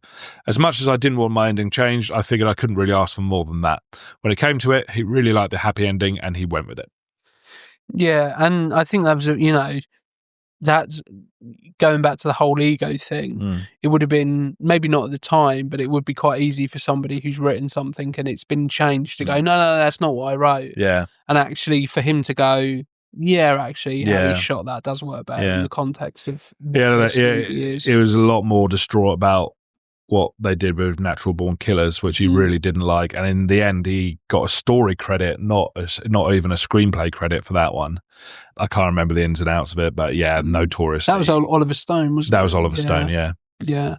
That was another thing I was really into at this time in my life was Oliver Stone. I was constantly rewatching, The Doors, because I love The Doors anyway, but also Platoon, Born on the 4th of July, and JFK. Can I blow your mind right now? At least. So I went over to see Jim and my sister and my niece last week, and we were picked up by Jim in the car, and we were talking about movies, and Jim mentioned The Doors. Hannah was in the back of the car, and she went, I don't think I know anything by The Doors. I don't think I've ever heard their music. And I was like, you definitely have. She's like, I don't think I have. And I went, like My Fire? And she went, oh yeah, I have. Yeah. And I was like, how can you be this uncultured to not have heard of anything by The Doors? To be fair, when I think of The Doors, though, I think of Val Kilmer. Yeah. I don't think of Jim Morrison. I think of Val Kilmer. I mean, to be fair, he looks so much like Jim Morrison anyway in that movie. Well, funny enough, where is it? We were talking about it on our metal karaoke thread. I think Jack was talking about the fact that he's getting some Doors tattoos, and Hannah started saying, I don't really know anything about the Doors. Oh, yeah, sorry, that's how it came up. And I was like, you definitely do. Well, I ended up sending her a playlist. It's called Opening the Doors by Gaz Evans. Yeah. and I guarantee you she won't have listened to a single one. Fair enough. But there are other people on the thread who may benefit. If they've done any on Glee, she will listen to those. Yeah, they did Hello, I Love You on Glee. Corey, what's his name? He sung it. Yeah. Didn't really work, I didn't think. Yeah, I said, this is not a lot work. Yeah, I said, okay, this is a very basic intro to The Doors in chronological order across all 6 Morrison studio albums, plus one posthumous track at the end. Let me know if you have any questions. That's like a massive detour into that. I love it when Tom Sizemore says, "You're an actor, act, motherfucker." It's funny, like as we're both performers, sometimes when you get a script and you go, right, who am I playing? And you look for a script and you go, I want to play that person because they get to say that line. But I think I probably would have looked through this script and gone, I want to be Tom Sizemore's character to say that line because it is a great line and it is,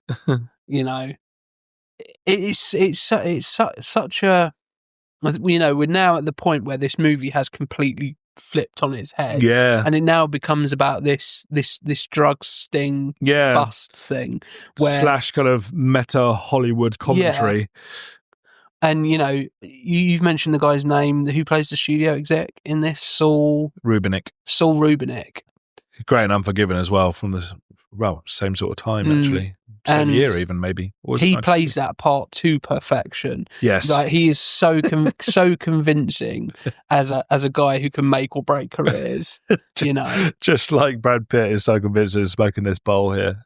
Yeah. I think this might be one of the only Brad Pitt movies where he's not eating anything. Yeah, that's true. It's like every actor has their calling card. Brad Pitt eats something. Harrison Ford points at something. Yeah, but I think Brad Pitt is the only one. His character Floyd is the only one who's not left dead on this trail. Yeah, it's the only one that, and that's probably spare. because he's so fucking high. He doesn't really know what's going on anyway. So they're like, we don't need to worry about it And it's at like all. a rare example of like an interrogation scene where the guy, even they're baffled that he's actually answering their questions truthfully. Yeah, he hasn't really understood that this is an interrogation. He's just like, oh, these guys, you know, the fact that he doesn't seem to clock at any point that they've all got guns, you know, like he's so high, he you know, he just doesn't understand what the fuck's happening right now and how close to being killed he probably is. You know, and Brad, again, another example of an actor perfectly nailing the part in this. You know, obviously Brad Pitt in '93 wasn't Brad Pitt of late '90s, so you know, you if you try. I wonder if because he'd done Thelma and Louise by this point for Ridley Scott, and I wonder if he just Tony rung up his brother and went, "Have you got a guy who can play a stoner?" And he goes, "I've got the perfect guy for you." Yeah. Sindra, also, you know, there's lots of kind of Tarantino lore in this film that connects it to the wider universe. So Alabama is mentioned in Reservoir Dogs in Mr. White's kind of flashback. And he talks about Joe Cabot says to him, "Have you seen Alabama lately?" And he goes, "Oh, Alabama. I haven't seen her in however many years or months or something like that. You know, used to work." And he mentions that she is now working with someone and that she's a good little thief. I was like, yeah, okay. I don't know if it really corresponds with the Alabama that we see here, but maybe before, you know, meeting Drexl and, you know, becoming a prostitute, she was a thief, but she doesn't seem like someone who had worked with someone like Mr. White, you know, I mean, like a professional career criminal. The fact that she's a good little thief, doesn't that reference potentially that she's part of stealing the cocaine? I guess, but I mean, it's Clarence that's done it, and he does it by accident because he thinks he's grabbed a bag of her clothes. And it's only then it's like, what do we do? And it's not like they have connections or, well, I mean, their connection is like a Kevin Bacon connection, basically. Oh, I know a guy on the other side of the country who might know another guy who might know another guy. I mean, if there's ever a character who is bullshitting his way through a scenario, it's Clarence, isn't it? Yeah. You know, I quote that quite a lot, that bit where he says, well, not directly, but where he says that it's better to have a gun and not need it than to need a gun and not have it. Yeah. Although I don't normally say it about guns. Yeah, I've used that phrase a couple of times. Yeah. Obviously not about guns. I've never been in this. Yeah, I'm in co-op. It's better to have a gun and not need it than need it and not have it. But what might correspond with the Alabama that Mr. White kind of knows is at the end of the screenplay, Alabama kills a lot more people. She kills Officer Dimes for sure, but she kills 2 or 3 other people, I think only after Clarence has died, but she shoots her way out of the situation and kills a few other mafia guys. So, and there is that bit earlier where she's kind of checking out the drugs. She's got the cigarette hanging out of her mouth and she's moving everything with real purpose. It's like, you know, she's not like, oh my God, I've got a stack load of cocaine. It looks like she's done this sort of thing before, maybe. Yeah, she always feels like she's right at home in the situation she's in. Also, I really like the fake movie titles and how pants there are body bags too. But also blending them with real ones like Deer Hunter and Rio Bravo and stuff. Which I always find hilarious when you have a film that's mentioned in a film and the person who was in that film is in the film. Yeah, which I realise, say that 3 times when you're drunk. Yeah. But yeah, obviously mentioned Deer Hunter and you've got Chris Walken who's in the movie. Of course, like, I've kind of almost want there to be an on the nose going, hey, you look like that guy who's in the Deer Hunter. Yeah, good point. Yeah. Well, they're about to do that with the new Knives Out film, aren't they? Jeremy Renner's in it, but as a different character, not playing himself, but apparently, I can't remember, but in one of the earlier films, Jeremy Renner as an entity is apparently a crucial plot point or something like that, or mentioned quite a few times. But yeah, anyway. Yeah. Yes. So coming up to the big shootout, which, funny enough, Tony Scott kind of replicated in Enemy of the State. He ends Enemy of the State in the same way, but it's not as good. Another movie with Tom Sizemore in. Yeah. But I do like this as a shootout. And now, what is it for? I used to write a few things for this online magazine called Zap Bang, which is still going.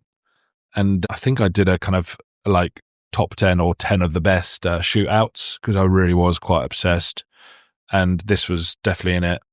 Number one, as far as I'm concerned, is The Long Riders, which I think is the best shootout of all time. I'll show you if you've not seen it. That's great. Yeah. Walter Hill film. That's another kind of thing that was, thinking about how Tarantino slotted into the kind of the action crime kind of milieu and, making things like Schwarzenegger kind of outmoded overnight. The Lethal Weapon films were big, but they were getting more and more family friendly as they went on and kind of like more comedy based. Yeah. Certainly by the time you get to Lethal Weapon 3. But Walter Hill was kind of off his game as well. Although Last Man Standing was around this time, the Bruce Willis one, that's got some awesome stuff in it, but didn't do very well at all. And he kind of dwindled away, unfortunately. But yeah, I know that Tarantino's got a lot of admiration for Walter Hill. And I mean, Clarence has just mentioned Rio Bravo, and I've heard Tarantino say that when he's getting serious with a girlfriend, he'll show her Rio Bravo and that she better like it, otherwise they're in trouble. Yeah, every movie lover has that movie, don't they? Where it's like, right now, and it may be a prospective lover, it may be just some, a good friend, but there's a point where you go, I need to show this movie to this person to see what they think, and that's the make or break of a friendship or a relationship. Yeah, and mine is The Prestige. Oh, okay. Because that, I've said it many a time. That is my favourite movie. Oh, sweet. And if at any point, I heard somewhere, it was a TikTok, and somebody said about the ending of The Prestige is overrated, and I've never been so infuriated in my life. Oh, the more you think about that ending, the more your skin just crawls at the kind of just. I'm going to be getting tattoos based on The Prestige because that is pretty much every fibre of my. Hugh Jackman drowning. I was going to get top hats. Oh, cool! Yeah, loads of them littered across your top hats and a back or something like that. Yeah, there's lots of things. I was even going to get the like a hand with two fingers. Or literally do that. Yeah. Oh yeah. Have I not? Yeah, these are fake fingers. Can't do that. I need a twin brother first. but yeah, so that's my movie. What's your movie? Okay. So in other words, you meet somebody and you go, right, this person is pretty cool, but I need to know what they think of this movie. I've put you on the spot, and I have said everybody has this movie, and it may be a complete lie. Maybe everybody doesn't have this movie. But I think I've done that with The Thing before. Jaws at the moment, at least, is my favourite film, but everyone likes Jaws. Aliens is a close second. Obviously, Grease 2 is. I know why people would say that's bad, and I know that there's. I mean. In the back of my head, I was expecting you to say Grease too. But we are out there. But no, I mean, I understand, and I joke about, and I compare, about how much I love it, and I really, really do. But I'm not going to make people sit through it because it's not important to me that they absolutely love it. Because I've found, like I say, I mean, and Hannah's part of this, isn't she? I've got two completely separate friendship groups who are Grease 2 fans, and I have them over once a year to watch Grease 2. Yeah. And I can't wait for when the cinema shows it again. We're all going to go. We're going to cross the streams and everyone will meet each other. It was funny because when that was all coming about, obviously we'd spoken quite a lot about movies. I think it was prior to you being on the pod. And I obviously know you teach film studies, and I know you're a great lover of film. And then she was like, oh, yeah, Gaz is having a Grease 2 night. And I was like, hey, what? Yeah. He's like, yeah, Grease 2 night. He loves it. I was like, and I couldn't quite believe it. And to be fair, I've never seen it. Yeah. And the reason isn't so much that I don't want to watch Grease 2. It's more the fact that I really disliked Grease. Fine. I'm not a fan of Grease, so I wouldn't want to go and see a sequel to a film I don't like. However, as soon as I learn, and again, it's that thing of, people, your respective people's film tastes makes you question your own film taste. I'm going, well, if Gas likes Grease too, there must be something in there. So, and I haven't yet, but I will watch Grease 2 and I will let you know. I think the T-Birds are a lot better. Christopher McDonald is one of the T-Birds, and the songs, I believe, are just as good. I know the central pairing is not good. Michelle Pfeiffer is, she's fine, but she looks like she's in a different film. And Maxwell Caulfield is just, really bad, unfortunately. They are certainly not John Travolta and Olivia Newton-John. No matter what you think about Grease, you damn well know that John Travolta is the fucking guy. And Olivia Newton-John is brilliant as well. I mean, to be fair, he's made a career out of still being Danny. I don't think he'd have got quite as far if he hadn't have been in that movie, because he's made some absolutely shocking movies. I love what he says here. His name has just gone into it, but where he's, you can forget about acting. You can take your SAG card and burn it. That's great. Yeah, I love that actor, and he's in Frasier. Yeah, he plays Daphne's fiance. Yeah, and whenever he crops up in stuff, I think he was in Warehouse 13. That was the first thing I ever saw him in, because it was a crap TV show that my mum and dad were watching. It had that dude in there as like the guy who knew everything about these artifacts. Yeah. And the program was awful. But I remember watching it and being like, oh, that guy's all right. Like, he's pretty cool. Like, whenever he's on screen, I'm somewhat interested in a movie, in a TV show that I have no interest in. Yeah. So it is. Okay. So, yeah, that makes sense. It didn't occur to me. It is Chris Penn who shoots Clarence. And that's why Alabama she sees shoots, it. Yeah. And fair enough. But they still changed it in the original and made it another guy. Yeah, but I think what I like about it is all the bad stuff they do is purely because of their love for one another. Yeah, like this whole thing starts because he's just trying to make sure that Alabama can just go and live her life and not be a cool girl anymore, and it's only because Drexl is Drexl, and going back to that scene, the thing that where he's just swinging the lamp. Yeah. Is like such a cinema from a cinematography point of view, as is with this scene with all of the feathers falling. Yeah. Is so like movie magic, for lack of a better term. It is just that thing of going, yes, like you could do the whole of this scene without the feathers and it's still a great scene. Yeah. But it's like it just feels like one of these ideas that somebody who doesn't know anything about the movies and just goes, I'll make this scene a bit better. Well, we'll just have feathers. So that's the guy who ends up shooting him. The guy who just shot Michael Beach in the stomach. He's the one who goes on to shoot Clarence. But it's like when you see Michael Beach and Chris Penn hiding behind the big desk, and there's a big shotgun blast in the desk and a lovely light coming through it. It's gorgeous. Yeah. But then you think, where's that light actually coming from? It's not like it's not based in logic. It's based purely. It just looks great. That's it. Exactly. That's precisely it. That is the John Woo style of filmmaking right there. It doesn't make sense. It doesn't need to. It looks fucking cool. I.e. every dual pistol standoff. Yeah. Why would they not just shoot each other? Because it looks fucking cool, okay? Why are they shooting each other 25 times rather than just once or twice?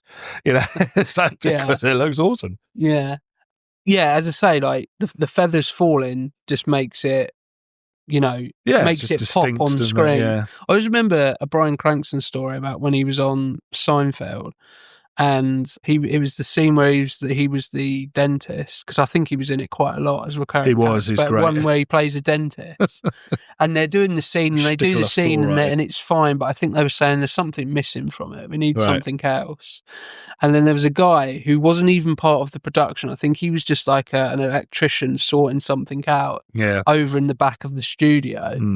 And everybody else had left, and it was just Bryan Cranston sitting on the set thinking, what can I do? What can I do? And this guy just goes, do you know what would be really good? Is if before you give him a hit of the whatever they call Novocaine, maybe you take some. Yeah. And he goes, that's brilliant. Yeah. And then they go and do the scene. Bryan Cranston does that. Everybody pisses themselves off and went, Brian, that is amazing. He went, oh, it was that dude over there. And everybody looked at him, and apparently, I'm not going to be able to show everybody who's listening to this, but I'll show Gaz, and then I'll describe it. Apparently, they all looked at him, and this guy just went, he basically just went, yeah, that's me. Yeah, okay. And I think it's that thing of like, it doesn't need to make sense here. It doesn't need, for that bead of light to go through that shotgun thing.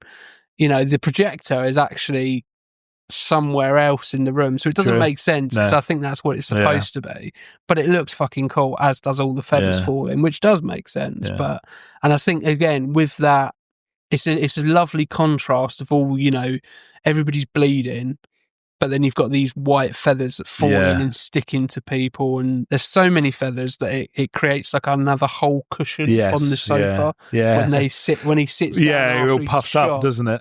Yeah, it's great. And going back to the ending, I think it is such a better ending with Clarence surviving, because all of that, everything we've seen up to this point is kind of worth it because they survive and they can go and live happily ever after. Yeah, I think if it hadn't, the movie would have felt a little bit pointless if he'd have died at the end. That's kind of how I felt when I watched it. It was like nothing's really changed then for Alabama, really, other than the fact she's no longer a call girl.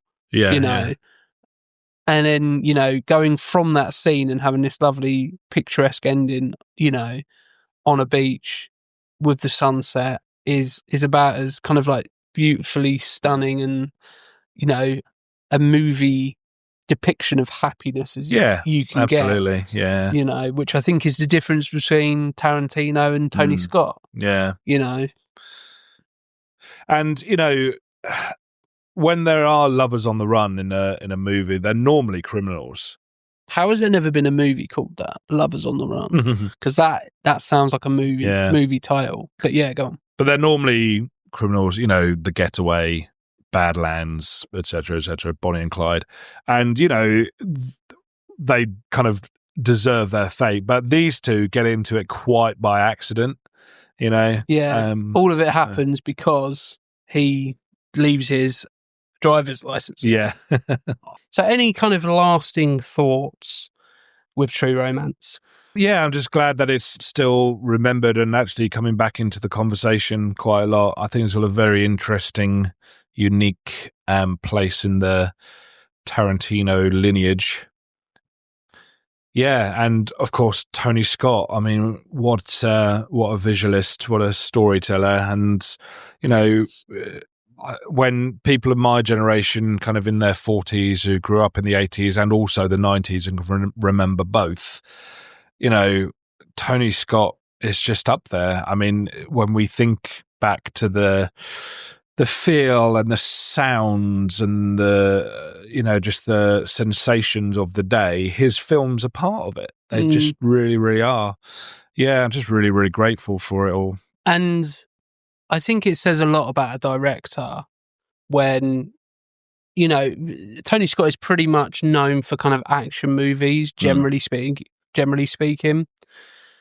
And for him to have great movies in two distinct eras of action movies, obviously, as we spoke about, 80s action movies were glitz, glamour, big, in your face, movies like Top Gun, which is about as an 80s movie as you can get in terms of action. And then to come along and do something like True Romance, like Crimson Tide, like Enemy of the State, which is a, you know, not necessarily, well, it is an action movie, but it's, you know, it's a very much a 90s action movie. Yes.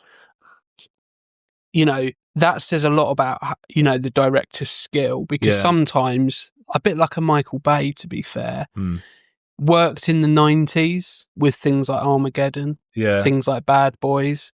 In the 2000s, it was getting a bit old hat. Yeah. Didn't quite change with the times. You know, to the point where you're going, okay, by the time things like Transformers and stuff like that comes along, movies were now moving into the Dark Knight. That's true. You know, that type of action movie where it was much more grounded, whereas didn't quite manage to... I think he was perhaps, you know, began with things like Man on Fire. I mean, don't forget, I mean, that was really influential as well. Which a lot of people hated, actually. Yeah. Because of one of the criticisms of, can't even speak now, the criticisms of that movie is that it was physically quite a difficult watch because of how it's shot. Yeah. And that's what I love about the movie. It's such a and then very similar to Deja Vu, has a very similar. Yeah. Well, into the 2000s, he was doing a lot of work with Denzel Washington. He, you know, so Unstoppable, Chris Pine, Taking of Pelham 123, Deja Vu, Domino, Spy Game. Yeah. So The Fan as well in 1996. They were all really muscular, for want of a better phrase, dad movies. Yeah. You know? Yeah. They were the sort of films that my dad, having really liked kind of all the action movies of the 80s, would have really, really liked. Pretty standard fare, but, you know, done with Tony Scott's kind of signature kind of lighting and muscular action sort of thing. So he ended up doing some pretty... But yeah, I think Man on Fire has become quite revered. The 9 Inch Nails soundtrack helped as well, I think. Yeah. Yeah, so it's doing as close to the 2000 post-millennium kind of equivalent of 90s stuff as he could, really. And I think, you know, how we chose this movie is I said, I wanted a Tony Scott movie, pick anyone. Yeah. And you said Crimson Tide or True Romance.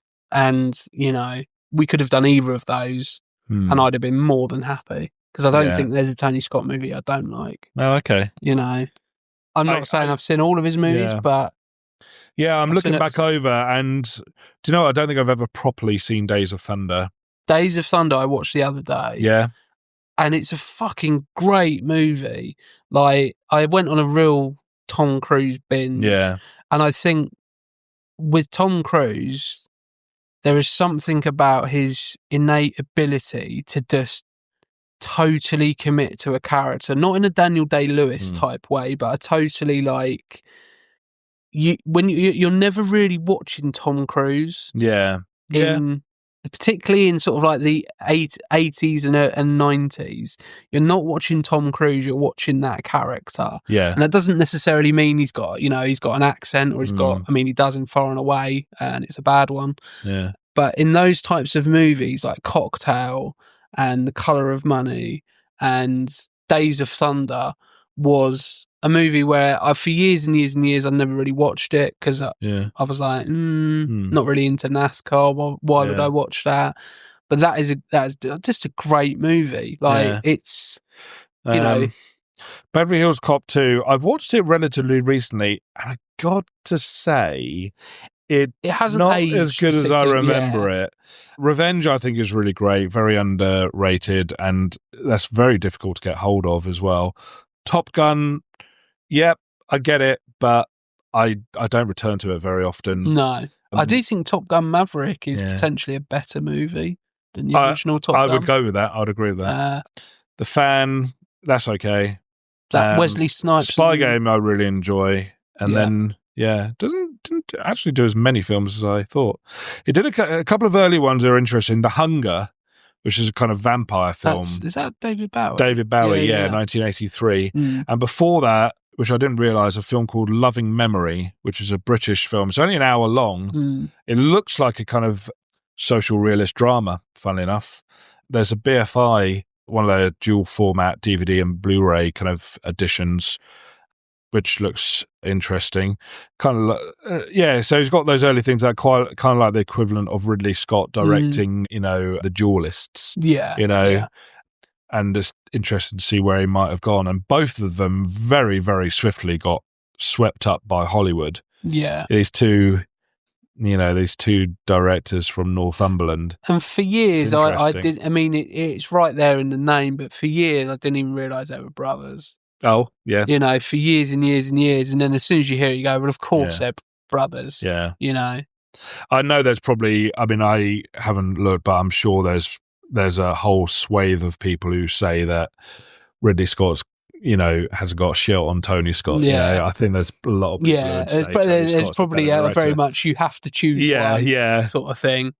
There is a really funny Ridley Scott story or an interview he had where Chris Nolan was talking about Oppenheimer and I can't remember why, but he was basically crediting Ridley Scott for something. And I can't remember what it was, but essentially in a press junket, an interviewer said, "Oh, Chris Nolan has said this about your movies, and et cetera, et cetera. He's really, really, he praises your work. And he's very, very grateful for you. Do you have anything, you'd like to say to Chris Nolan?" And Ridley Scott just goes, "No," like that, and then it's just like, okay, next question. Which totally sums up Ridley Scott. But I just wanted to do a Tony Scott movie because we hadn't, as far as I'm aware, we haven't done one on the podcast before, and it's that comforting feeling of if you put a movie on and it says directed by Tony Scott, in my head I go, well, I'm in for a good ride. I'm in for a decent movie. I think it's worth capping it off by, I remember an interview somewhere Tarantino was asked, would you ever do a kind of, because he's, people are used to seeing him do twists on genre movies, which are always full of violence. And would you ever do a romance or something like that? He says, I've done one. And True Romance is here. He said, that is my romance, So, yeah. Thanks for tuning in to another episode of Bury Our Bones with Cinema. We really appreciate you joining us as we deep dive into the world of film. Be sure to follow us on all of our social media pages to stay informed. You can find us on YouTube, TikTok and Instagram at Bury Our Bones with Cinema. You've been listening to Jimmy Murphy, Gaz Evans and Ryan Etherington. We will see you next time for more cinematic discussions and hidden treasures. Until then, don't forget to keep your bones buried in the world of cinema. And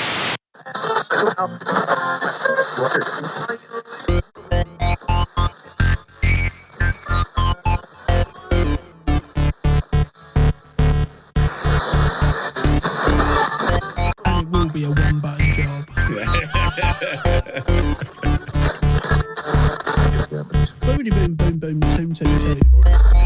I have a terrible tendency to just scroll about and but you're talking when we're doing it. I still find it slightly distracting. It's a bit weird, but I think it's a bit weird. But I suppose maybe if you listen to it back, see if it sounds. I was like, I'm gonna have to stop it because you listen to it back. Good job I observed that well, wasn't it?